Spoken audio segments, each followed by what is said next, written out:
विकेचा नवा master stroke Ahilyanagar district cooperative bank के president की मनमानी, चंद्रशेखर घुले पाटिल।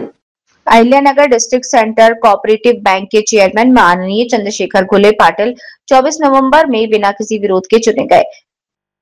चुनाव के मौके पर नगर डिस्ट्रिक्ट के पालक मंत्री राधाकृष्ण विखे पाटिल मौजूद थे और उन्होंने नए चुने गए प्रेसिडेंट का स्वागत किया। गांव वालों ने तोपों की आतिशबाजी के साथ खुशी मनाई।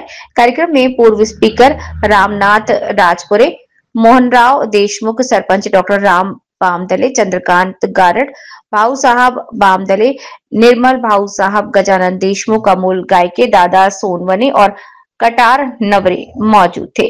चंद्रशेखर घुले पाटिल को चेयरमैन के तौर पर बिना किसी विरोध के चुने जाने पर हर लेवल पर बधाई दी जा रही है और उम्मीद है कि वे डिस्ट्रिक्ट बैंक के भविष्य के काम को एक नई दिशा देंगे।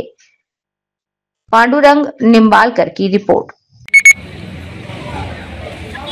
अहमदनगर जिल्हा सहकारी बँकेच्या चेअरमनपदी आज माननीय माजी आमदार चंद्रशेखर मारुतराव घुले पाटील यांची या ठिकाणी बिनविरोध निवड झालेली आहे।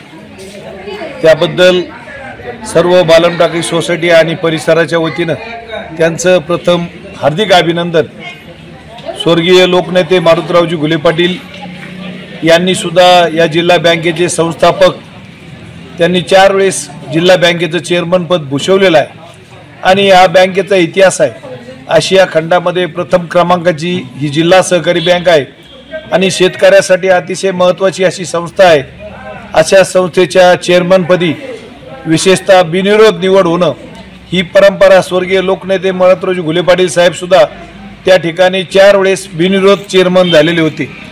यामध्ये जिल्ह्याचे पालकमंत्री माननीय नामदार राधाकृष्णजी विखे पाटील साहेब यांच्या नेतृत्वाखाली आज या ठिकाणी मीटिंग झाली आणि मीटिंगमध्ये राधाकृष्ण पाटलांनी चंद्रशेखर घुले पाटलाचं नाव त्या ठिकाणी चेअरमनपदी जाहीर केलं आणि सर्वांनी एकमताने सर्व संचालक मंडळांनी बिनविरोध भाऊंना त्या ठिकाणी निवडून दिल्याबद्दल आम्ही सर्वजण त्यांचं हार्दिक अभिनंदन करतो आणि भाऊच्या हस्ते शेतकऱ्यांना जी कर्जमाफी आहे, शेतकऱ्यांना सर्वात महत्त्वाचे आणि इतर शेतकऱ्याचे जे प्रश्न आहेत ग्रामीण भागातले ते सोडवण्याच्या दृष्टीनं या ठिकाणी फार मोठी मदत होणार आहे अशी अपेक्षा सर्व शेतकऱ्यांना आहे। पुनश्च एकदा बालम टाकळे आणि परिसराच्या वतीनं हार्दिक अभिनंदन।